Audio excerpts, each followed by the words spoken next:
Olá pessoal, estamos iniciando a nossa segunda aula e como eu disse no final da nossa primeira aula, a gente iria ver a parte hoje, recomeçar com a parte de convergência contábil, né, decorrente da globalização econômica. Então, eu parei nesse slide aqui na última aula e estava explicando justamente qual é o impacto que a globalização ela tem na contabilidade. Tá? Eu falei para vocês que a contabilidade ela sofre influência da cultura, né, entre as nações. Então, com o rompimento da barreira geográfica para fins econômicos, a gente vê várias empresas atuando em outros mercados, surgiu a necessidade de que o mundo, vamos dizer assim, falasse a mesma língua contábil, a mesma linguagem contábil. Por quê? Porque em cada país se tinham normas e procedimentos específicos de se registrar, né, as operações da empresa, seus bens, suas dívidas. Então, a partir desse momento que a gente vê empresas atuando em outros mercados, a gente percebe a necessidade de que você tenha o mesmo padrão contábil, a mesma norma contábil, para que ficasse mais fácil, vamos dizer assim, o fluxo das informações. Então, se a gente tem uma empresa com a sede, com a matriz nos Estados Unidos, que tem negócios aqui no Brasil, sem o fato de convergir às mesmas normas, aos mesmos padrões contábeis, quando a empresa aqui no Brasil apurasse o lucro, vamos dizer assim, e fosse reportar esse lucro, fosse informar esse lucro para os Estados Unidos, em decorrência de alguns procedimentos contábeis adotados aqui no Brasil, os lucros seriam distintos. Então, para um usuário, que a gente viu no início, né, da primeira aula, para um usuário externo da informação contábil tomar a decisão acerca daquela empresa, ele teria que entender quais foram os procedimentos adotados aqui no Brasil para apuração do lucro, para que, em decorrência para que ele conseguisse, vamos dizer assim, traduzir esse lucro brasileiro para o padrão norte-americano, para ele entender qual é o real lucro dentro do contexto dele. E só que, sendo que isso acarreta custos, né? Não são todos os usuários que têm o poder de ficar fazendo, vamos dizer, essa tradução, de uma forma bem grosseira falando.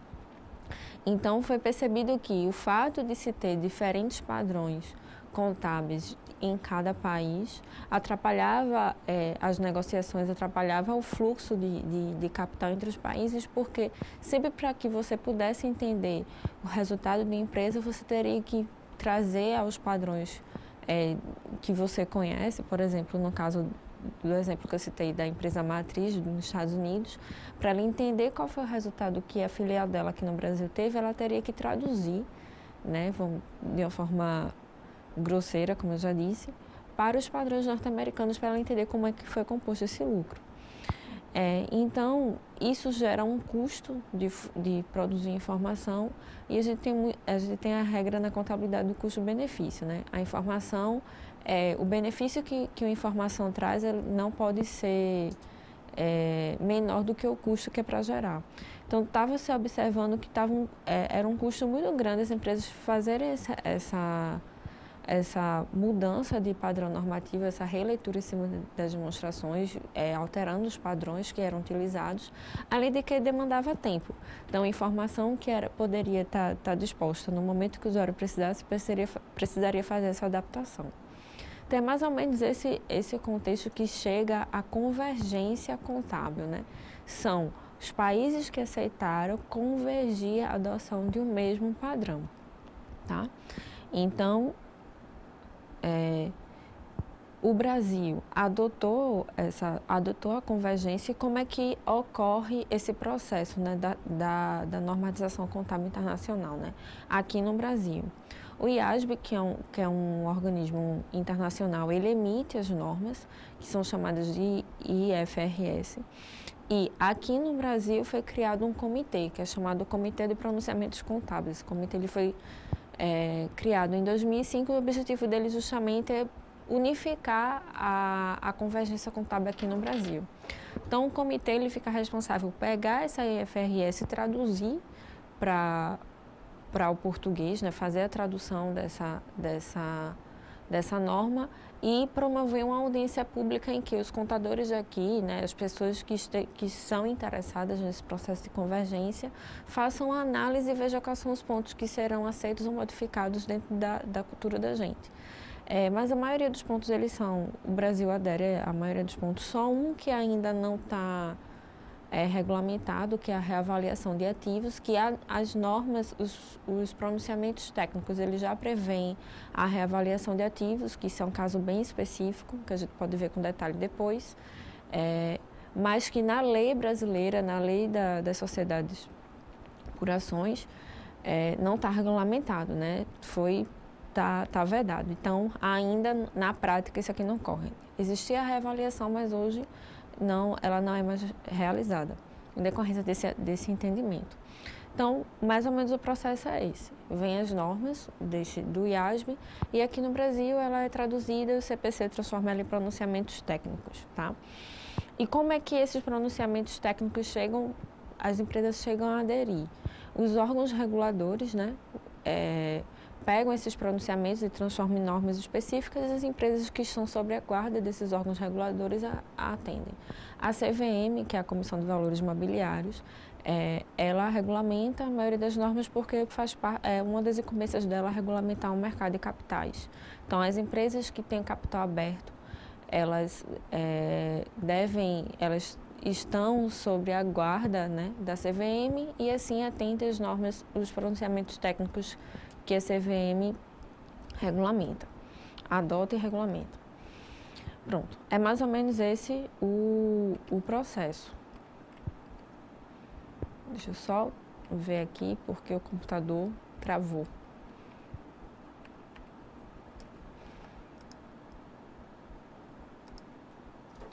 Agora, quais são os órgãos nacionais que compõem esse comitê, né? Compõem o CPC. São 6 órgãos, tá?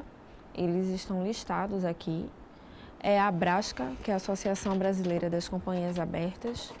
O CFC, que é o Conselho Federal de Contabilidade. A APIMEC, que é a Associação dos Analistas e Profissionais de Investimento no Mercado de Capitais. A BMF Bovespa, FIPECAF e o Embracon. São esses 6 órgãos que compõem o Comitê de Pronunciamentos Contábeis. Pronto. Se vocês, por curiosidade, quiserem acessar o site do comitê, vocês vão ver lá que tem uma série de pronunciamentos, já tem mais de 40 pronunciamentos. De início, a gente vai pegar alguns tópicos do pronunciamento conceitual básico, que ele é a estrutura básica para a gente elaborar e apresentar as demonstrações contábeis. Então, vai estar algumas definições básicas para você entender o que tem na demonstração contábil e elaborar. Saiu também uma resolução do Conselho Federal de Contabilidade, que ela trata dos princípios de contabilidade. E o objetivo dessa resolução é harmonizar a antiga resolução que tratava dos princípios, tá? E a NBCT1, que é a estrutura conceitual para a elaboração e apresentação das demonstrações contábeis. Porque houve algumas mudanças, assim, então a resolução CFC 1282, ela vem para harmonizar tanto a antiga resolução do CFC quanto a NBCT1, que é a estrutura conceitual, que se trata do pronunciamento conceitual básico. Então, bora ver o que é que mais ou menos tem, né? Quais são alguns tópicos que tem na estrutura conceitual. Aí diz o seguinte, as demonstrações contábeis preparadas sob a égide dessa estrutura conceitual objetivam fornecer informações úteis na tomada de decisões por parte dos usuários em geral, sem o propósito de atender a finalidade ou necessidade específicas de determinados grupos. Então, a gente viu na aula 1 que a gente tem vários usuários. Então, o objetivo dessa estrutura conceitual é direcionar, né, a preparação das demonstrações contábeis para atender os usuários em geral. Não tem nenhuma finalidade específica que vai ser atendida. Quem tiver suas necessidades específicas perante a empresa, que faça essas solicitações, dependendo por exemplo, o governo precisa de algumas informações específicas, então o governo ele cobra das empresas essas informações específicas. Não necessariamente a empresa ela vai ter que modificar as demonstrações contábeis dela para atender essas necessidades de forma específica, até como já diz aqui na estrutura conceitual.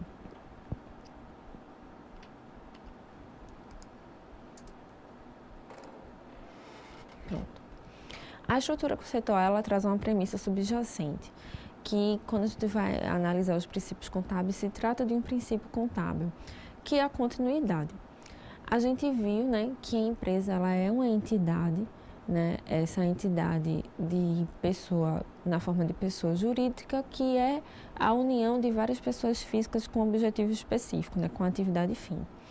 E essas pessoas, quando elas vão abrir uma empresa, o objetivo dela, pelo menos assim, a maioria, né, quando abre a empresa, é que essa empresa ela perpetue, que ela sobreviva, que ela tenha continuidade.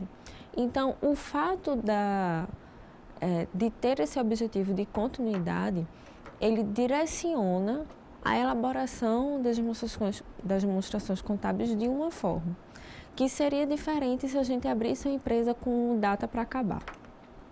Então, a premissa subjacente que a CPC 00 ela traz já é da continuidade, certo? O que é que vem dizer a continuidade? Ela diz o seguinte, que as demonstrações contábeis, normalmente são elaboradas tendo como premissa de que a entidade está em atividade no momento que essa demonstração está sendo elaborada, irá manter-se em operação, ou seja, essa operação, essa atividade, ela tem o objetivo da continuidade, de se manter operando por um futuro previsível. Sim, que a gente não pode garantir que a empresa ela não vai sofrer nenhum abalo, nenhuma crise ou não possa vir a fechar. Mas, partindo do princípio, por exemplo, se nós estamos encerrando, o que a gente chama de exercício social, se nós estamos encerrando o exercício social, nós estamos na apuração do lucro, vamos dizer, no ano de 2009. E no momento que nós estamos apurando o lucro da nossa empresa no ano de 2009 e ela não tenha nenhuma circunstância que comprometa essa continuidade, essa sobrevivência dela, nós estamos elaborando as demonstrações contábeis com base nessa premissa subjacente da continuidade ou do princípio da continuidade, de que a empresa ela não vai vir a falir, ela não vai deixar de operar. Então, por que se diz isso? Por que se diz que é uma premissa subjacente? Porque a partir do momento em que for detectado que essa empresa ela não vai mais operar, né, a forma como nós vamos avaliar esse patrimônio ele vai mudar, até porque a informação ela vai ser diferente. Vocês hão de concordar de que quando a empresa ela está bem, ela está com lucro, o valor dela é um. Se a empresa está mal, se ela não está tendo lucro, né? Se ela está tendo problemas para continuar seus negócios, o valor daquela empresa, até perante o mercado, ele vai ser diferente. Então, a contabilidade ela vem para tentar retratar para retratar dentro das limitações do método, dentro das possibilidades dos métodos contábeis, a situação econômica da empresa. Então, quando a gente elabora a demonstração contábil com base nessa premissa de que ela está em continuidade, nós avaliamos o patrimônio daquela empresa ou a riqueza daquela empresa de uma forma. A partir do momento que ela não está mais em continuidade, ela está em descontinuidade, a forma de avaliação é outra. E isso tem que ser divulgado para os usuários da informação contábil. Pronto. A estrutura conceitual básica, ela também traz quais são as características qualitativas da informação contábil financeira útil. A gente viu que o objetivo, né, da estrutura conceitual básica era elaborar as demonstrações e que essas demonstrações deveriam conter informações úteis aos usuários. Então, dentro dessa estrutura conceitual básica, são elencadas algumas características qualitativas, né, para que essa informação contábil financeira ela seja útil. A gente divide em características qualitativas da informação, as características fundamentais, né, da informação, que são duas, que uma é a relevância e o que é ser informação relevante, né? quando a informação ela é relevante. Ela é aquela informação que tem a capacidade de influenciar nas decisões dos usuários. Por exemplo, vocês querem agora começar a investir em ações. Então, vocês vão ter que escolher quais são as empresas que vocês vão comprar as ações. Obviamente, tem que ter informações, a informação relevante é aquela que tem a capacidade de alterar a sua decisão. Então, se vocês estão entre escolher entre a empresa A e a empresa B, você viu que a empresa B ela tem um lucro menor do que a empresa A. Isso já vai ser uma informação relevante, porque vai ter a capacidade de você alterar sua decisão. A gente bem sabe que lucro não é o único fator que faz você comprar a ação da empresa, tem outros aspectos aí envolvidos. Mas se, por exemplo, você viu que o lucro é menor, mas é menor em 1% em relação ao lucro da outra, é informação relevante, mas talvez você não deixe de comprar por causa disso. Agora, você viu que a diferença entre o lucro da empresa A para a empresa B ele é expressivo, então essa informação ela vai ser relevante. Então, a contabilidade da empresa tem que fazer os registros contábeis de forma que consiga chegar no valor mais próximo do patrimônio, porque essa informação ela altera a decisão do investidor, a decisão daquela pessoa que não só tem por objetivo investir, mas que precisa daquela informação para tomar uma decisão sobre a empresa. Outro ponto também, que é outra característica qualitativa que é considerada como fundamental, é que a representação ela tem que ser fidedigna. Ou seja, a informação que a contabilidade está passando através das demonstrações, ela tem que representar com verdade a realidade. Que realidade? A realidade econômico-financeira da empresa. É aqui que a gente começa a ver a questão de não fraudar ou não agir com má fé. Então, o contador, né, o responsável pelas informações, a empresa, né, que reporta suas informações, ela tem que garantir que ela está fazendo a representação fidedigna do seu patrimônio, da sua situação. Isso seja apresentar informações ruins ou informações boas, mas de forma que aquilo que está no balanço da empresa, né, nos demonstrativos da empresa, ela represente a realidade da empresa, a verdade sobre a realidade da empresa. Aí a gente tem as características qualitativas da informação, as características de melhoria, ou seja, as fundamentais, relevância e representação fidedigna. Agora, como é que a gente pode melhorar isso, né? Mas lembrando que uma não é prevalecente sobre a outra, tá? Então, quais são as características de melhoria? A gente tem primeiro que é a comparabilidade, que o que é que vai ser a comparabilidade? É você ter a possibilidade de comparar, né, as informações, de identificar quais são as diferenças daquela informação e as similaridades entre os itens. Então, você deseja comparar a informação da empresa que você investe, por exemplo, da empresa A, ao longo dos anos, ou você quer também comparar o resultado da empresa A com a empresa B, com a empresa C. Então, uma característica qualitativa de melhoria é a comparabilidade, ou seja, as informações elas têm que estar evidenciadas a ponto tal que você tem o poder de comparar tanto o resultado da empresa, o desempenho da empresa ao longo do tempo, quanto o resultado da empresa em relação a outras empresas, certo? Outra coisa, a informação ela tem que ser verificável, né? É o que a gente chama de verificabilidade. Ela tem que representar fidedignamente o fenômeno econômico, informando quais foram as premissas que foram utilizadas para elaborar aquela informação. A gente vai observar na elaboração das demonstrações que a gente usa várias estimativas, né, várias premissas para chegar a um determinado número, um determinado dado da empresa. Então, essas informações que a gente utilizou para elaborar têm que ser expostas para os usuários que não estão dentro da empresa para que eles tenham a capacidade de verificar aquelas informações. Vamos dizer assim, se por acaso tem algum dado da demonstração contábil que você em casa queira refazer, a empresa ela vai ter que lhe fornecer, né, dizer quais foram as premissas e os métodos utilizados para você ter um parâmetro do que foi utilizado para elaborar aquela informação. Até porque, quando você vai verificar, se você quer comparar duas empresas e você observou que ela utilizou um método, por exemplo, para avaliação de estoque, um diferente da outra, isso já vai comprometer, de certa forma, a comparabilidade. Mas se você entender qual foi o mecanismo que cada um usou, talvez você possa fazer adaptações e que consiga ajustar essas informações de forma que elas se tornem, que você possa, pelo menos, fazer uma comparação entre os dados. Quais são as outras, né? A gente tem a tempestividade.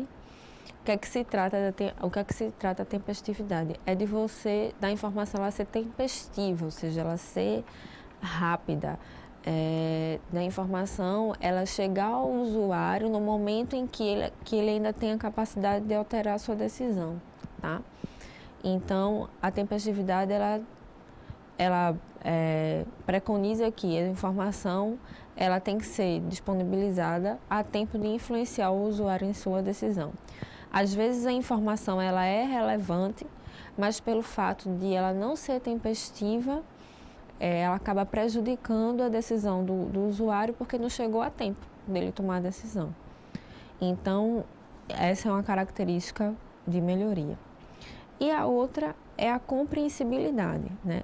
Que é apresentar a informação com clareza e concisão. A respeito da compreensibilidade, tem um certo porém, né? Entende-se que algumas informações contábeis, para que você tenha um entendimento, você precisa ter um conhecimento um pouco a fundo, né? Das áreas afins em relação à contabilidade, tanto de contabilidade quanto da economia, administração, direito e tal. Mas, por mais que se tenha a necessidade desse entendimento, a empresa ela não deve deixar de divulgar essa informação para os usuários, por mais que naquele momento, pela falta de conhecimento um pouco mais profundo dessas ciências que eu acabei de falar, altere a compreensibilidade, mas a informação ela não deve deixar de ser divulgada. Mas, na medida do possível, apresentar de forma mais clara para que o usuário ele possa ter a compreensibilidade dessa informação. Até porque não adianta a gente ter informação se a gente não consegue entendê-la, né? Ela não vai ter utilidade, ela não vai ser útil. E é isso que é o pilar aí para as informações chegarem aos usuários, né? O objetivo da contabilidade é fornecer informação útil para a tomada de decisão dos usuários. Sim, as informações contábeis elas devem emitir uma visão verdadeira e apropriada. O que é que é dito sobre isso, né? Que quando as características qualitativas são aplicadas, essas que a gente acabou de ver, tanto as fundamentais e as de melhoria, permitem gerar uma informação contábil que representa uma visão verdadeira e apropriada da situação da entidade, ou seja, a informação contábil ela tem que dizer qual é a realidade da empresa de forma verdadeira e apropriada. Pronto. Isso foi um pouquinho que a gente viu que tem lá na estrutura conceitual. Agora, a resolução do CFC que eu comentei com vocês anteriormente, e essa resolução ela vem trazer dos princípios, vem falar sobre os princípios de contabilidade, né? Que eu estou usando aqui a sigla PC, tá? Então, o que é que a gente vai verificar? Que os princípios de contabilidade eles vão retratar da essência das doutrinas e teorias relativas à ciência da contabilidade em conformidade com o entendimento predominante nos universos científicos e profissional. Então, assim, o que é princípio anteriormente, né? Para depois a gente analisar o que é que ele representa na contabilidade. Princípio é uma orientação. Então, essa orientação, né, quando a gente para analisar a palavra princípio, aplicado ao conceito, aplicado à contabilidade, eles vão representar a essência da doutrina que é para orientar o procedimento que os profissionais vão tomar dentro da área de contabilidade. E esses princípios, né, eles são elaborados respeitando tanto o aspecto científico, né, a respeito da contabilidade, que a contabilidade ela se trata de uma ciência, quanto profissional, que são os profissionais que estão na prática elaborando a contabilidade. Então, a gente tenta unir os dois mundos, né? O mundo acadêmico e o mundo profissional, de forma que esses princípios, eles orientam as melhores práticas dentro do mercado para a gente conseguir manter esse objetivo de evidenciar as informações úteis para os usuários. Então, são os princípios que vão orientar a elaboração das demonstrações, que são feitas pela contabilidade. Então, quais serão esses princípios, né? A gente tem o princípio-chave, que é o princípio da entidade, que ele vai dizer o seguinte: o princípio da entidade ele vai orientar que o patrimônio da entidade, tá? Ele vai reconhecer o patrimônio como objeto da contabilidade. Todos os esforços, né, da contabilidade, das ciências contábeis, é para evidenciar esse patrimônio, e esse patrimônio pertence a quem? À entidade.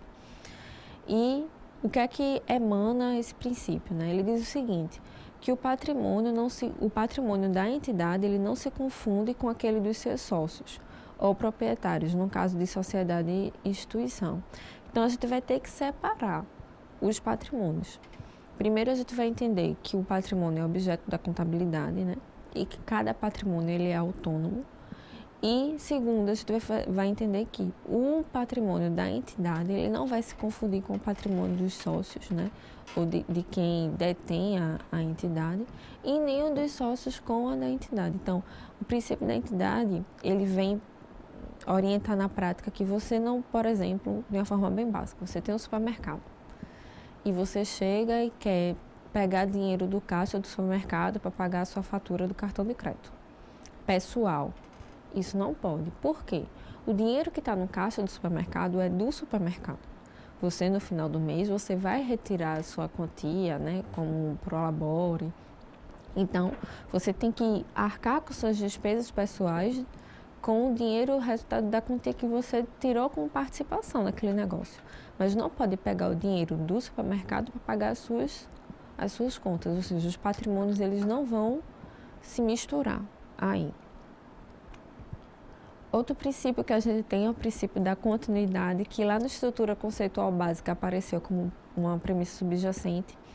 E ele pressupõe o quê? Que a entidade ela continuará em operação no futuro. Ou seja, no momento que eu estou reportando, no momento que eu estou divulgando a informação, quando eu digo que essa informação ela está pautada na continuidade, ela quer dizer que hoje eu estou representando a informação do que aconteceu com a empresa no passado, mas que ela tem, dentro do futuro previsível, ela pretende continuar em operação, pretende que essa empresa continue em funcionamento, certo? Se por acaso a empresa ela estiver em descontinuidade, a forma como a gente vai elaborar as demonstrações contábeis, ela muda, como eu já disse. Tem o princípio da confrontação das despesas com as receitas. É o seguinte, quando a gente fala de despesa e receita, quando é que a contabilidade registra a despesa e a receita? É o que a gente chama de fato gerador. As receitas e as despesas, elas são reconhecidas na contabilidade, elas são registradas na contabilidade da empresa no dia em que ela ocorre, no momento da ocorrência do fato gerador. Que a gente acaba tendo uma visão meio intuitiva, né, até em decorrência do dia a dia, que não está na área de contabilidade, de que despesa é quando eu pago alguma conta e que receita é quando eu recebo dinheiro. Sendo que esse conceito de recebimento e pagamento é mais no aspecto financeiro do que propriamente contábil. No ponto de vista contábil, as despesas não é quando eu pago, mas sim quando o fato gerador ocorre, quando a despesa ocorre. Por exemplo, nós vamos comprar roupa, tá? E nós compramos roupa a prazo. Se a gente fosse ter uma visão não contábil, a gente ia comprar roupa, mas a gente só ia entender como despesa no momento que a gente estivesse pagando as parcelas da roupa. Mas do ponto de vista contábil, a despesa ocorreu no momento daquela compra, certo? No momento que a gente foi comprar roupa. Independentemente se a gente pagou à vista ou pagou a prazo. Mas a despesa ocorreu no momento do fato gerador, o fato gerador foi a compra da roupa. A mesma coisa é para a receita. Se, por exemplo, a nossa empresa vende a prazo, a receita ela ocorreu no momento da venda, independentemente se teve o recebimento do cliente. Então, para apuração de lucro, a gente vai confrontar, né, receita menos despesa para saber se esse resultado deu positivo ou não. Então, a gente vai juntar todas as despesas e receitas que ocorreram naquele mês, que ocorreram naquele período que a gente delimitou para apuração de lucro. Então, o que é que diz aqui o princípio da confrontação das despesas com as receitas? Diz o seguinte, que as despesas devem ser atribuídas aos períodos de acordo com as receitas a que se referem, no momento da ocorrência do fato gerador, independentemente do seu pagamento, ou no caso das receitas do seu recebimento. Então, a gente confronta as despesas que a gente teve com as receitas para apurar o resultado daquele período, certo? Então, se a gente quer saber, por exemplo, o lucro do mês de setembro da empresa, a gente vai juntar todas as despesas com todas as receitas que ocorreram dentro daquele mês e vai confrontar, ou seja, vai somar lá todas as despesas, somar todas as receitas e vai comparar um com o outro. Se a receita deu maior do que a despesa, legal, a gente teve um lucro. Agora, se a despesa deu maior do que a receita, a gente teve um prejuízo. E isso é independente, mais uma vez, do pagamento ou do recebimento de dinheiro, certo? Pronto. Quando a gente pega o princípio da confrontação das despesas com as receitas, mas o princípio da realização da receita, a gente tem o que a gente chama de regime de competência, que é justamente isso. A gente reconhecer as receitas e as despesas no momento do fato gerador delas e confrontá-las. Mais um princípio, que é o registro pelo valor original. Ele diz o seguinte, ele determina que os componentes do patrimônio devem ser inicialmente registrados pelos valores originais das transações e expressos em moeda nacional. Quer dizer isso, então se no dia, supondo que nós estamos no dia 1º de setembro e nós compramos uma mesa para a nossa empresa e essa mesa ela custou R$1.000, então nós vamos registrar no patrimônio da nossa empresa essa mesa por R$1.000. A gente sabe que ao longo do tempo o valor dessa mesa ele vai alterar, né? A mesa vai perder valor, vai ganhar valor, enfim, isso já é outro mérito. Mas no momento que a gente comprou, a gente vai registrar pelo valor original da transação, ou seja, o valor original que a gente comprou a mesa, que no caso do nosso exemplo foi R$1.000, certo? Pessoal, acredito que esse seja o último princípio, deixa eu só confirmar aqui isso. Essas são as referências, tá, que eu utilizei para elaborar a aula. Vocês podem entrar no site do CPC para consultar os pronunciamentos técnicos lá, tem vários para vocês se divertirem. A referência, né, de livros que estou utilizando para essa parte introdutória é o livro do professor Sérgio Diodísipos, que é Contabilidade Introdutória, o livro do professor José Carlos Marion, Contabilidade Básica, e o do livro do professor Padovese, Manual de Contabilidade Básica. Vou iniciar agora com vocês a segunda parte da aula, que a gente já vai começar a verificar o balanço patrimonial, tá? Opa!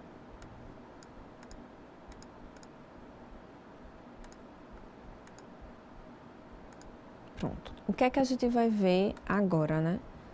Nessa segunda parte da aula. A gente vai começar a conhecer um dos demonstrativos que a contabilidade produz, que é o balanço patrimonial.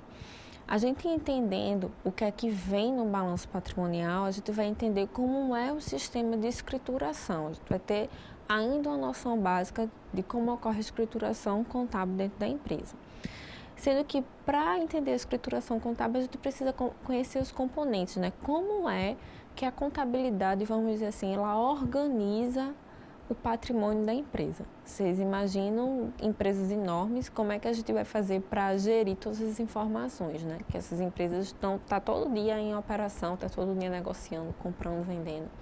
Então, a gente vai ter que organizar, a gente vai ter que entender quais são os itens, quais são os componentes do patrimônio dessa empresa. Balanço patrimonial, que é uma demonstração, traz isso para a gente. E qual é a estrutura, né? A gente vai entender primeiramente a estrutura desse balanço patrimonial. Depois a gente vai entender as configurações do estado patrimonial, né? Quando a empresa tem mais bens, quando a empresa tem menos bens, o que é que vai acontecer? Quais são os estados que o patrimônio da empresa pode ter? A gente pode ter momentos que a empresa está muito bem ou que a empresa está muito mal. E as conceituações de capital que vai fechar a nossa aula. Primeiro, estou relembrando o que a gente acabou de ver, né? Que é o princípio da entidade. Então, o princípio da entidade é que a gente trata a pessoa jurídica da empresa como distinto das pessoas que compõem essa empresa, né? Os seus proprietários. Lembrando disso, a gente vai entender que o balanço patrimonial ele vai reportar um patrimônio, certo?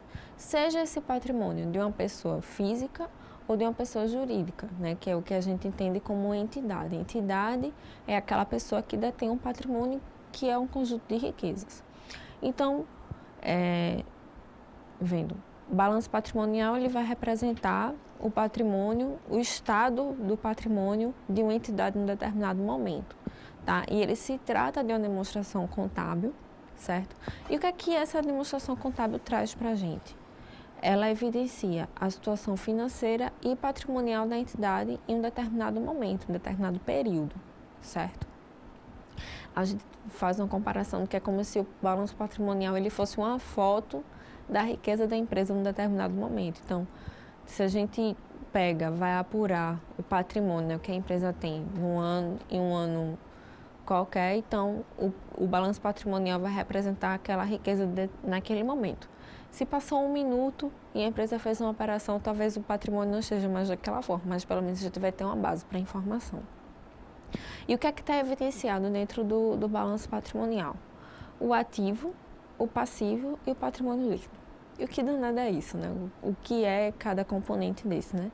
Como é que a gente classifica?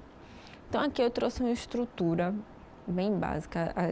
O balanço patrimonial das empresas segue essa estrutura, não coloridinho desse jeito, mas só para vocês entenderem quais são as informações, né?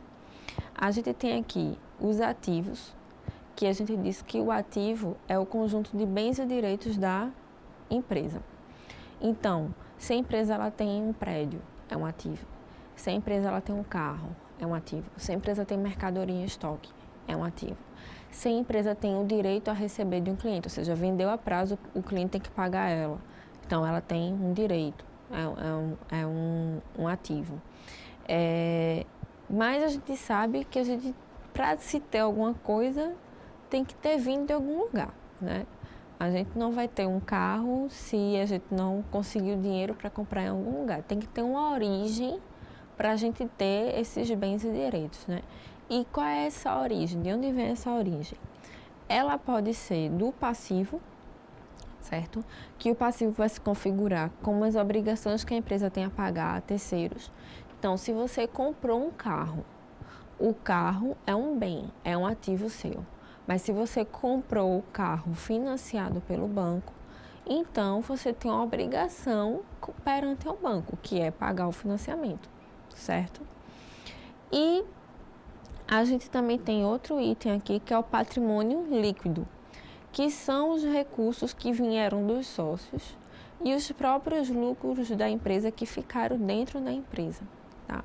Então, essa é mais ou menos aqui a estrutura do balanço patrimonial. Então, a gente tem um ativo, bens e direitos, passivo, obrigações a pagar a terceiros, e o patrimônio líquido, que é o recurso pertencente aos sócios, e também os recursos, faltou aqui colocar, vocês anotem aí, os recursos próprios que ficaram dentro da empresa.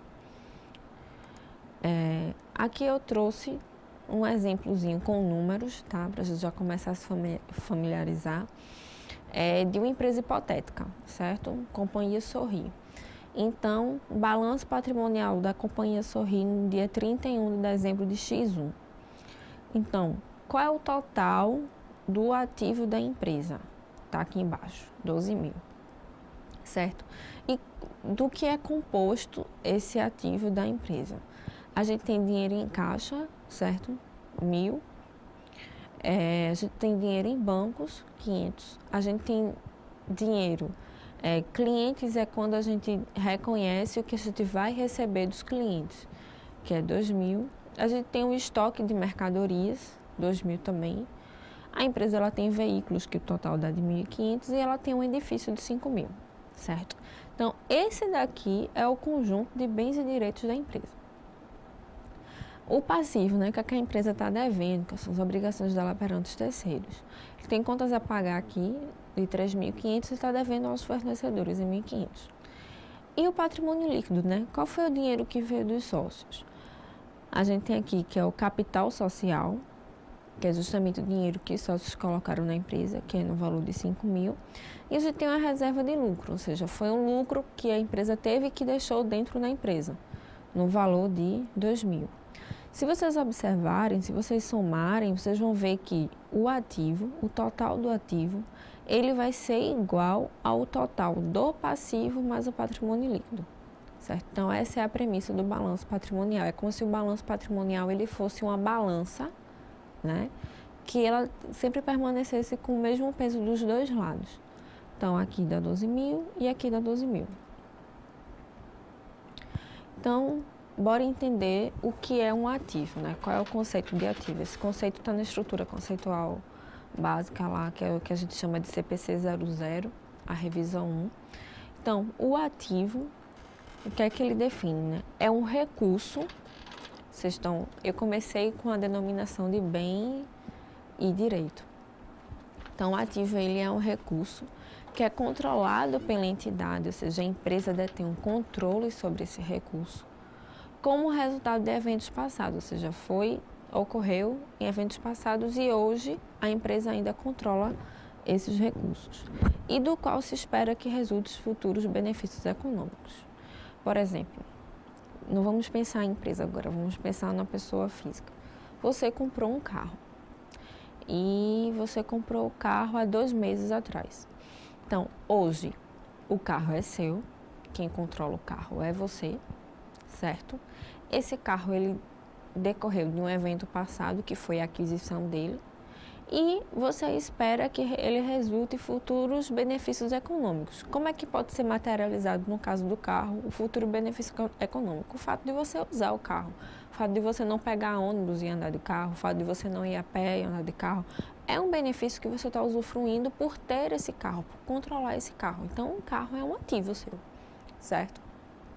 E a gente pode exemplificar também que são os bens e direitos da entidade expressos em moedas. A gente tem que sempre lembrar que as informações que a contabilidade ela expressa é sempre em moeda, tá? Então, quais são os exemplos de ativo, né? Dinheiro em caixa, dinheiro depositado no banco, que isso aqui é o que a gente denomina como as contas contábeis, que a gente vai ver mais à frente.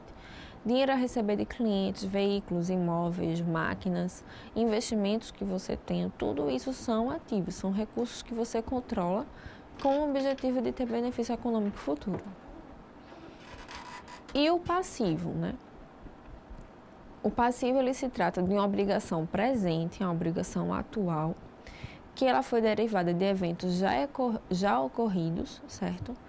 Para você liquidar, ou seja, para você sanar essa obrigação, se espera que resulte em saída de recursos capazes de gerar benefícios econômicos.